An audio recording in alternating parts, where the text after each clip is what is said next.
સુરતના વેલંચામાં યુવકની હત્યાનો મામલો 10 જેટલા શખ્સોએ છરીના આડેધડ ઘા મારતા યુવકનું મોત થયું હતું। ઘટનામાં અન્ય 3ને ઈજા પહોંચી હતી। ઉત્તરાયણ પોલીસે 10 આરોપીઓની ધરપકડ કરી। ખુલ્લા ગ્રાઉન્ડમાં મિત્રો સાથે બેઠેલા પારસ વેકરિયાની થઈ હતી હત્યા।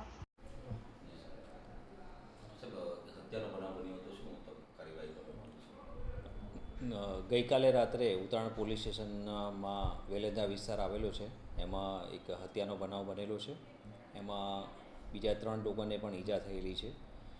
બનાવ બાબતે તપાસ કરતાં એવી હકીકત જણાવેલી છે કે જે ફરિયાદી પાર્ટી છે એમાંથી ગઈકાલે સાંજે એ લોકોને આરોપી જે રામુ ગોદર અને બીજા માણસો છે એમાંથી 2 જણ સાથે બોલાચાલી થયેલી અને એ બોલાચાલી અનુસંધાને આરોપી છે એ બીજા 10 માણસો લઈ અને વેલંજા ખાતે આવેલા અને જે ફરિયાદી છે એના ભાઈ અને બીજા એના મિત્રો છે એ લોકો બેસેલા હતા। ત્યાં આવી અને છરી અને બીજા હથિયાર વડે ઈજા કરેલી, જેમાં ફરિયાદીના ભાઈનું મોત નીપજેલું છે।